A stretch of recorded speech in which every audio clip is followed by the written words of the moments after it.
Саламатсыздар ма, құрметті оқушылар? Бүгінгі күннің сабағына сәттілік тілей отырып, сабағымызды бастаймыз.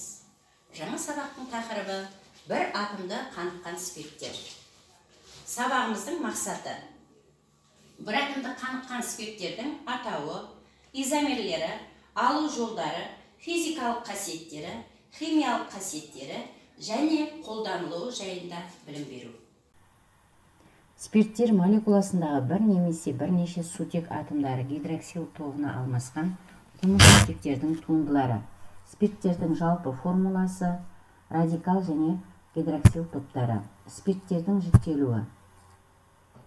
Спирттер құрамындағы гидроксил тобының санына байланысты екі түрге бөлінеді. Бір атомды спирттер метил спирті метанол, этил спирті этанол. Көп атомды спирттер этилен гликол, глицерин. Спирттер гидроксил тобымен байланысқан көмірсутек радикалына сәйкес үш түрге бөлінеді.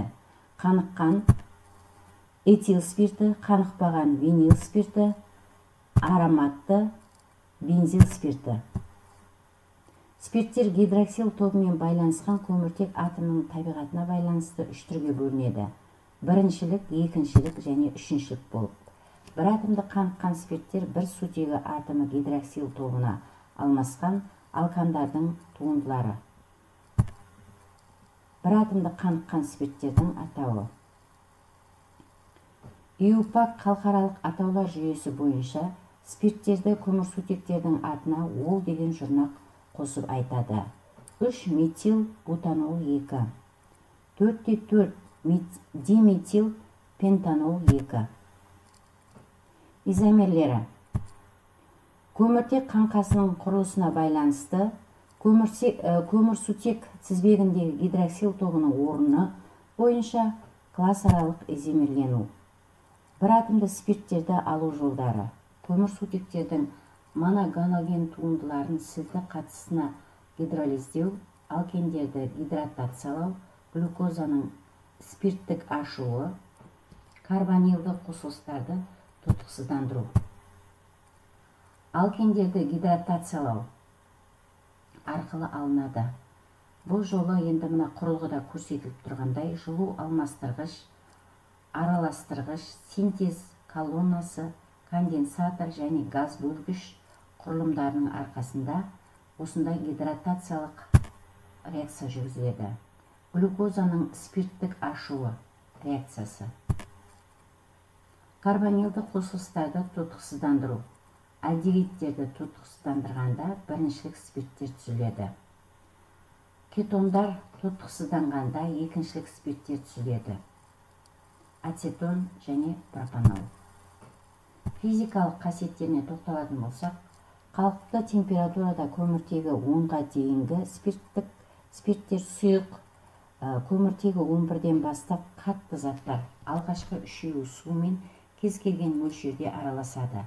Молекулалық массасының артуына қарай спирттердің суда ерікшілігі төмендейді. Қайнау және балқу температурасы молекулалық массаның артуына байланысты өседі. Спирттердің қайнау температуралары сәйкес көмірсутектердің қайнау температурасынан жоғары болады. Себебі спирттерде молекулалық сутектік байланыс түзіледі. Химиялық қасиеттері. Гидроксил тобындағы сутегі арқылы жүретін реакциялар бар. Гидроксил тобында жүретін реакциялар радикал және гидроксил топтары. Этил спиртінен бром этан алу. Осы құрылғыда көрсетілгендей, этил спиртін жоғары температурада қыздыру арқылы бром этанны алуға болады. Қолданылуы. Бояулар мен лактарды ерітетін еріткіштер, тамақ өнеркәсібінде, медицинада, лактар мен бояулар алуда, дәрі-дәрмек жасауда, парфюмерияда, синтездік каучук алуда қолданылады. Үйге тапсырма. Бір атомды қаныққан спирттердің алу жолдары, физикалық қасиеттері, химиялық қасиеттері мен қолданылуы. Жайлы конспекті жазып, оны оқып келу. Балалар, бүгінгі сабағымыз аяқталды. Назар аударып тыңдағандарыңызға көп рахмет. Келесі кездескенше сау саламатта болыңыздар.